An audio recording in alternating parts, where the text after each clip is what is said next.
The Tragedy of Theseus, Phaedra, and Hippolytus. Once, long ago in Athens, there ruled a hero, Theseus. His name was sung across Greece, the slayer of the Minotaur, the one who had braved the twisting maze of Knossos and came out alive. He had united the scattered villages of Attica into one proud city. In war and in statecraft, he was a man of stature, celebrated far and wide. But heroes often learn the same bitter truth. Victories in battle cannot protect them from the storms that rise within their own households. Theseus had taken a new wife, Phaedra, daughter of King Minos of Crete, and sister to Ariadne, the same Ariadne who had once helped him escape the labyrinth, only to be abandoned by him later on an empty shore. This marriage was not built on romance. It was alliance, politics, and necessity. Far from her homeland, Phaedra found herself alone in Athens. Her husband was often absent, off on campaigns, dealing with quarrels of allies, or chasing after some fresh adventure. In his place, she noticed someone else, Hippolytus, Theseus' son by the Amazon queen Antiope. Hippolytus was striking, tall, strong, yet distant. He lived in devotion to Artemis, goddess of the hunt.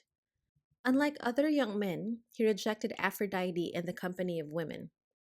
He was proud of his chastity, proud of belonging to no one but the virgin goddess.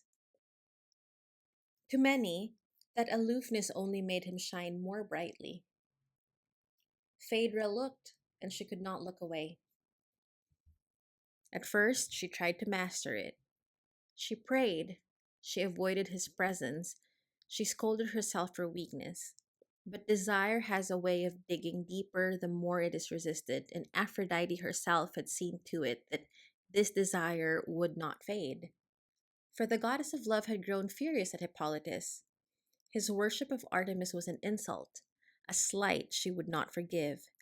And so, she planted in Phaedra's heart a flame she could neither endure nor escape.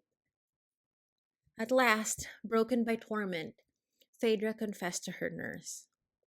"I burn," she whispered, clutching her hands. "It is madness, I know, but I cannot tear my mind from him. Hippolytus, my husband's son. The shame of it kills me, yet the silence kills me more." The nurse, seeing her mistress wasted by despair, sought to help. Against Phaedra's wishes, she went to Hippolytus and revealed the secret. But Hippolytus recoiled as though struck. "How dare you speak such filth to me?" he spat. His voice was cold and cutting. "I am pure, devoted to Artemis. I want no part in Aphrodite's snares. Tell your mistress never to dream such thoughts again, or I will tell my father myself." He turned away in disgust, leaving the nurse trembling. When Phaedra heard the words, humiliation crashed down like a wave. She had bared her torment, and he had answered with scorn. "There is no escape," she murmured.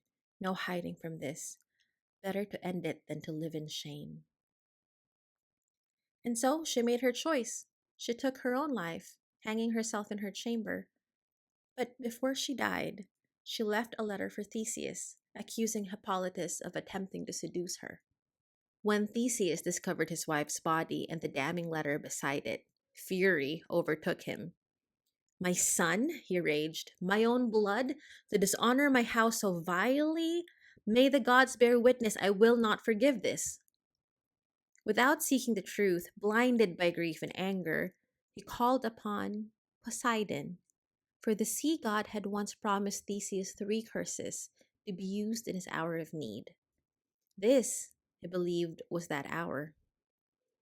"Father Poseidon," he cried, "strike down Hippolytus for this outrage."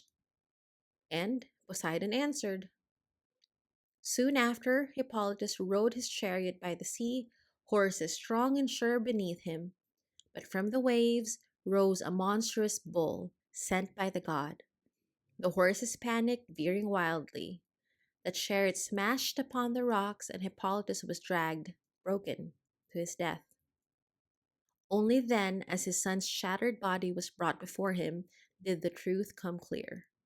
Artemis herself appeared to Theseus and revealed the deception, that Phaedra's desire had been a curse sown by Aphrodite, that Hippolytus had been innocent. Too late. Theseus fell to his knees, struck by the ruin of his house. He had destroyed his son, believed a lie, and called down divine wrath upon his own flesh and blood. His triumphs meant nothing. His grief was total. And so, the name of Hippolytus is remembered not for his hunts, but for his fall. Theseus is remembered not only as the slayer of the Minotaur, but as the man who destroyed his own son. And Phaedra is remembered not for her lineage, but for a passion she never asked for and a despair she could not escape.